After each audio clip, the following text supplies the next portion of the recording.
Dear students, मैं आपका Hindi teacher Om Prakash Yadav. हम पढ़ रहे हैं कक्षा 8 हिंदी वसंत 5वां पाठ चिट्ठियों की अनूठी दुनिया। चिट्ठियाँ आप जानते ही हैं, पत्र या लेटर जिनको बोलते हैं। अनूठी मतलब अलग या विशेष, जो सबसे भिन्न हो। पढ़ना शुरू करते हैं हम लोग।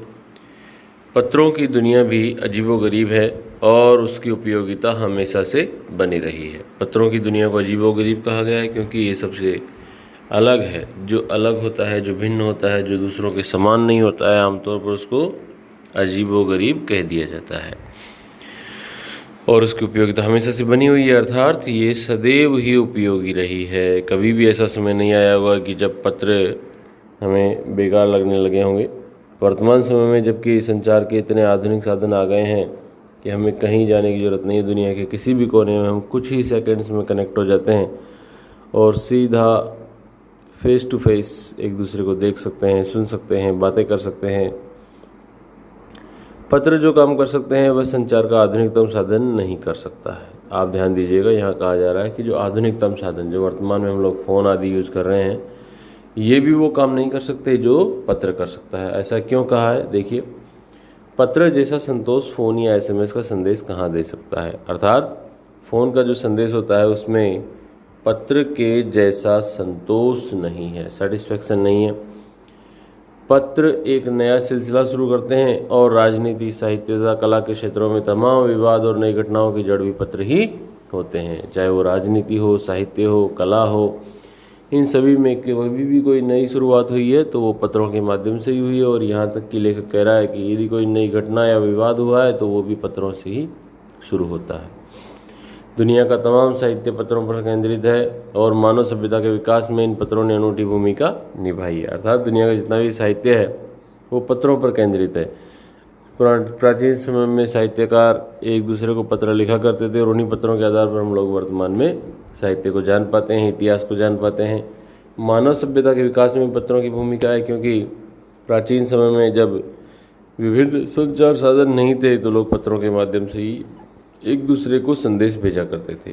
एक और बात, वर्तमान आधुनिक संचार साधन जो करते हैं वो पत्र क्यों नहीं कर सकते हैं? क्योंकि प्यारे बच्चों, हम पत्रों को सहेज कर, संभाल कर रख सकते हैं और जब चाहें तब पढ़ सकते हैं, लेकिन फ़ोन आदि में जो संदेश आता है आमतौर पर होता क्या है, हम लोग उसको देखते हैं, पढ़ते हैं और फ़ोन की मेमोरी फुल हो गई है ऐसा सोच करके हम उसको एक दिन डिलीट कर देते हैं। हमें लगता है कि वो किसी काम का नहीं है। तो इस प्रकार से पत्र वर्तमान संचार साधनों की तुलना में ज़्यादा महत्वपूर्ण है। आगे देखते हैं। पत्रों का भाव सब जगह एक सा है, भले ही उसका नाम अलग अलग हो। पत्र को उर्दू में खत कहते हैं, संस्कृत में पत्र, कन्नड़ में कागद, तेलुगु में उत्तरम, जाबू और लेख तथा तमिल में कड़िद कहा जाता है। पत्र यादों को सहेज कर रखते हैं, इसमें किसी को कोई संदेह नहीं है।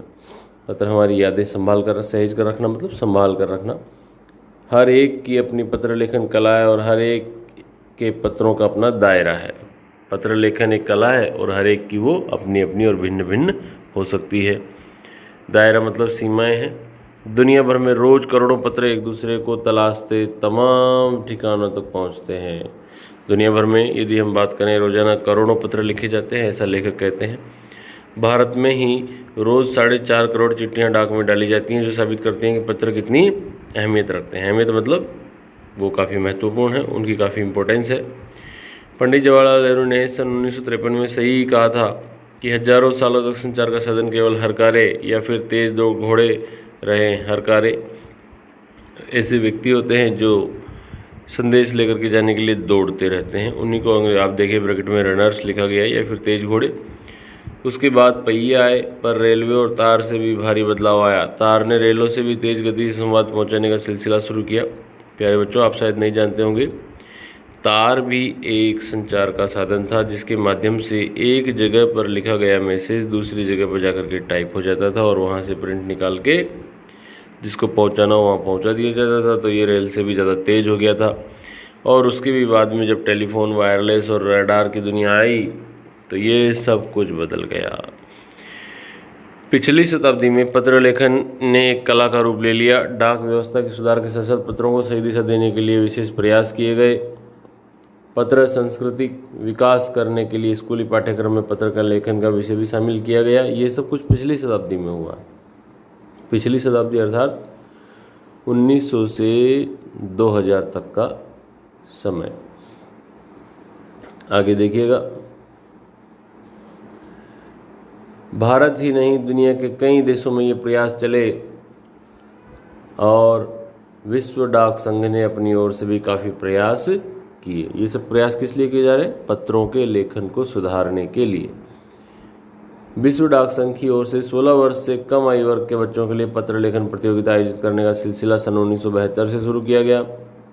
ये सही है कि खास तौर पर बड़े शहरों और महानगरों में संचार साधनों के तेज विकास तथा अन्य कारणों से पत्रों की आवाजाही प्रभावित हुई है, पर देहाती दुनिया अर्थात गाँव में आज भी चिट्ठियों से ही चल रही है।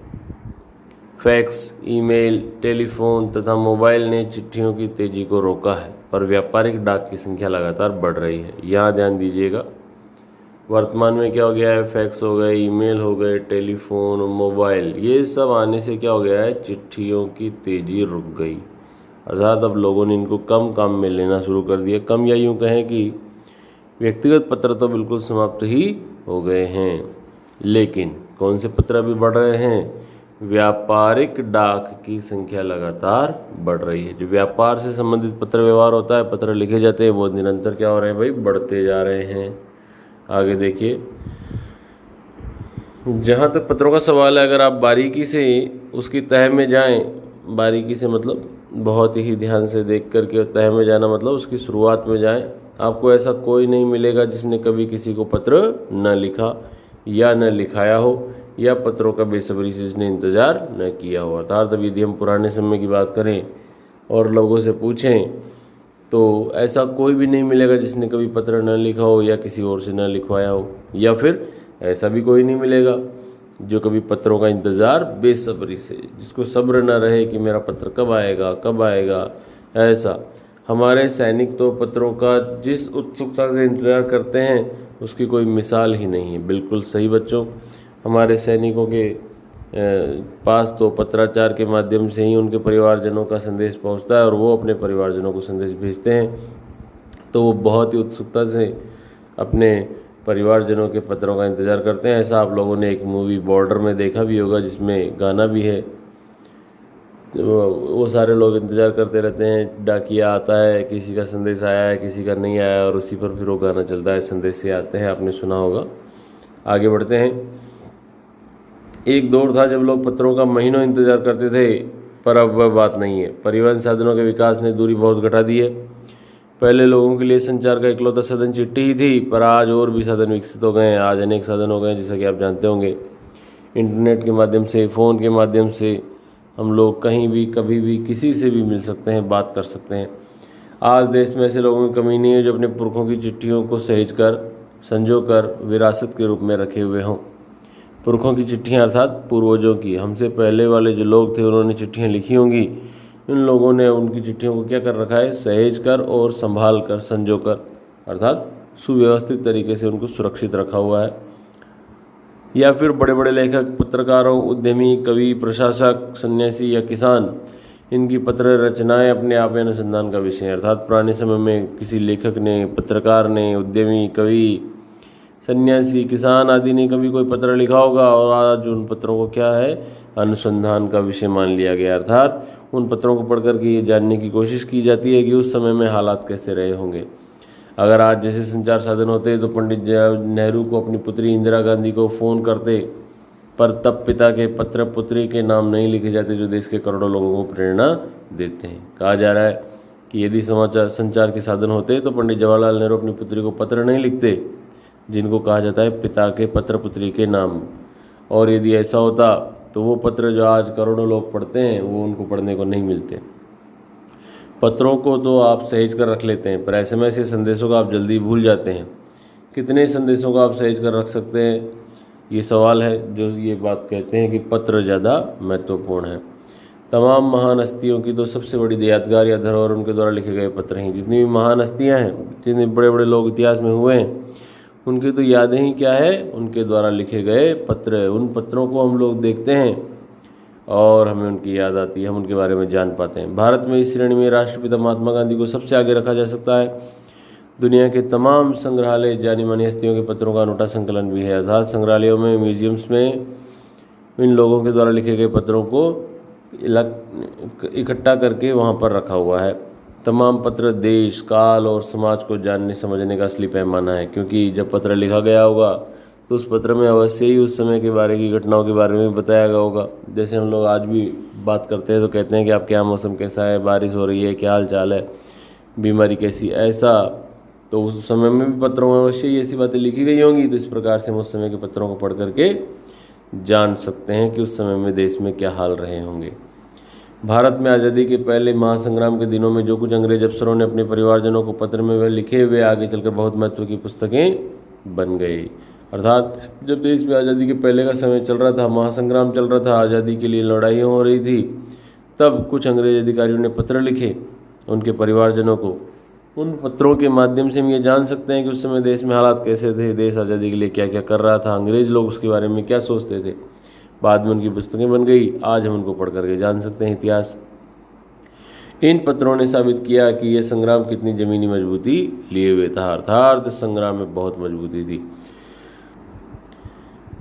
महात्मा गांधी के पास दुनिया भर से तमाम पत्र केवल महात्मा गांधी इंडिया लिखे हुए आते थे। कोई एड्रेस नहीं, कोई पता नहीं, कुछ भी नहीं, सिर्फ लिखा है महात्मा गांधी इंडिया।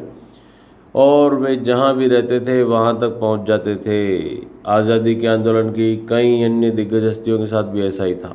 लेकिन गांधी जी की एक विशेषता है, वो देखिए क्या है।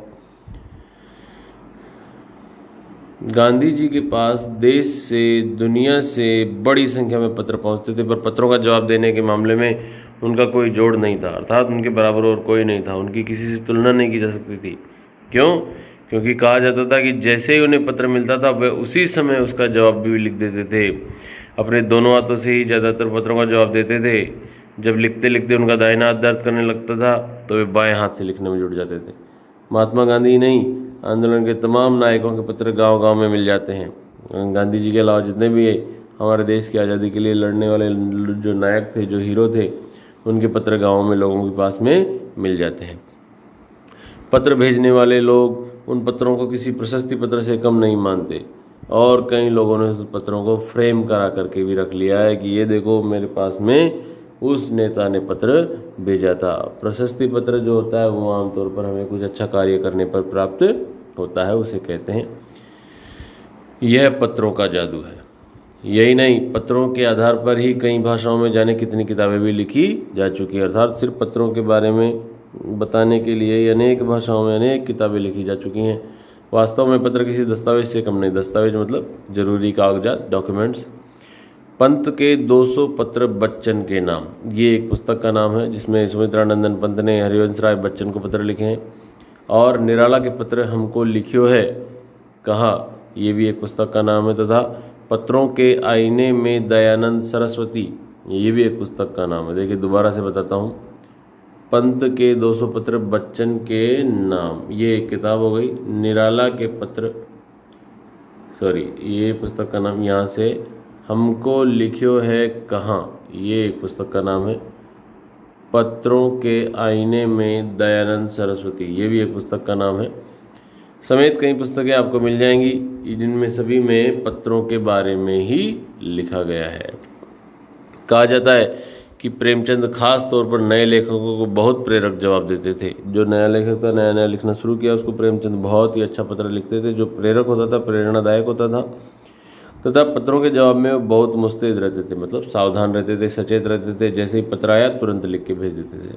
इसी प्रकार नेहरू और गांधी के लिखे गए रविंद्रनाथ टैगोर के पत्र भी बहुत प्रेरक हैं। महात्मा और कवि के नाम से महात्मा गांधी और रविंद्रनाथ टैगोर के बीच 1915 से 1941 के बीच में पत्राचार का संग्रह प्रकाशित हुआ है। एक पुस्तक का नाम है महात्मा और कवि।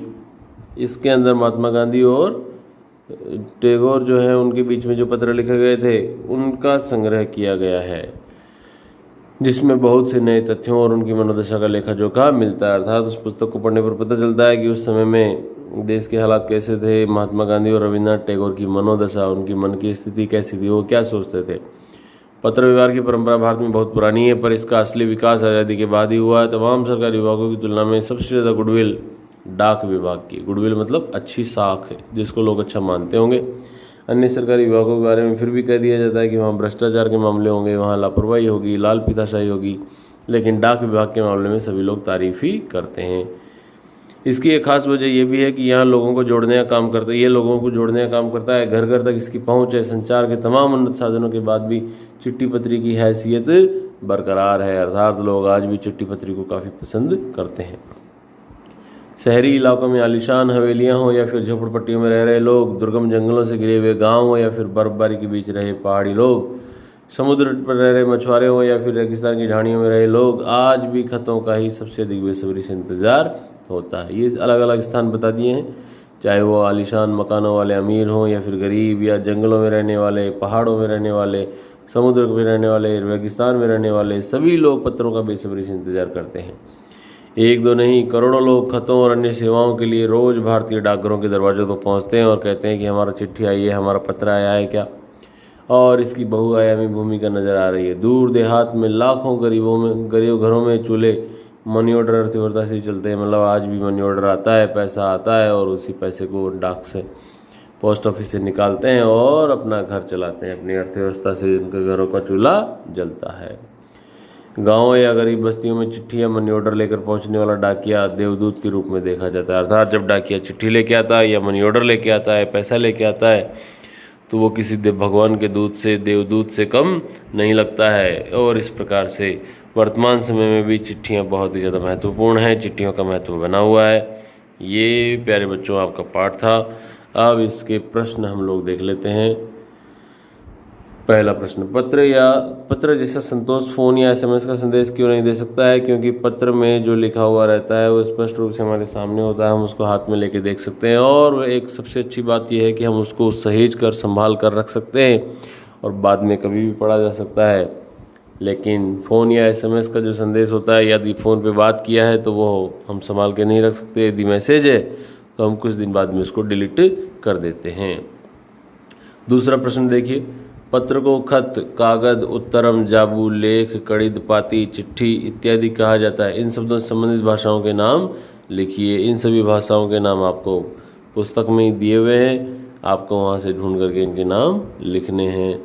जैसे कि खत उर्दू में कहते हैं, आगे बढ़िएगा, पत्र लेखन की कला के विकास के लिए क्या क्या प्रयास हुए हैं। तीसरा प्रश्न है, पत्र लेखन की कला के विकास के लिए क्या क्या प्रयास हुए हैं, लिखिए। पत्र लेखन की कला के लिए अनेक प्रयास हुए हैं, जिसके अंतर्गत विद्यालयों में छोटे बच्चों के लिए पत्र लेखन को उनके विषय वस्तु में, उनके पाठ्यक्रम में शामिल किया गया है। इसके अलावा समय समय पर बच्चों के लिए पत्र लेखन प्रतियोगिताओं का आयोजन किया गया और पत्र लेखन को बढ़ावा देने के लिए लोगों ने इसको प्रचार किया, सारे लोगों को इसकी जानकारियाँ दी। तो ये विभिन्न प्रयास हैं जो पत्र लेखन की कला के विकास के लिए किए गए हैं। चौथा प्रश्न देखिए, पत्र धरोहर हो सकते हैं लेकिन एसएमएस क्यों नहीं? तर्क सहित अपना विचार लिखिए। पत्र धरोहर हो सकते हैं क्योंकि हम पत्रों को संभाल के रख सकते हैं और जब ढेर सारे पत्र हो जाएं तो उनको एक पुस्तक का रूप दे करके हम उसको लंबे समय तक संभाल के रख सकते हैं। जबकि जो एसएमएस होता है वो फ़ोन में कुछ दिनों के लिए रहता है और बाद में हम उसको, फ़ोन में जगह नहीं है, स्पेस नहीं है, मेमोरी समाप्त हो गई है, ऐसा कह करके डिलीट कर देते हैं और वो हमेशा के लिए समाप्त हो जाता है। पांचवा प्रश्न है, क्या चिट्ठियों की जगह कभी फैक्स, ईमेल, टेलीफोन या मोबाइल ले सकते हैं? इसका जवाब होगा नहीं, क्योंकि चिट्ठियों की जगह कभी फैक्स, ईमेल, टेलीफोन या मोबाइल नहीं ले सकते हैं, क्योंकि चिट्ठियाँ संदेश को लंबे समय तक संभाल के रख सकती हैं। बाकी सब किसी भी साधन में संदेश को लंबे समय तक संभाल के नहीं रखा जा सकता है। पाठ से आगे वाला प्रश्न है, ये आपको नहीं पढ़ना है, अनुमान और कल्पना में आप पढ़ेंगे और इनके उत्तर ढूंढने की कोशिश करेंगे, लिखना नहीं है। भाषा की बात के सभी प्रश्नों को आपको बहुत ध्यान से पढ़ना है और हल करना है। और यदि भाषा की बात में कोई प्रश्न आपको समझ नहीं आता है तो आप मेरे से पूछ भी सकते हैं।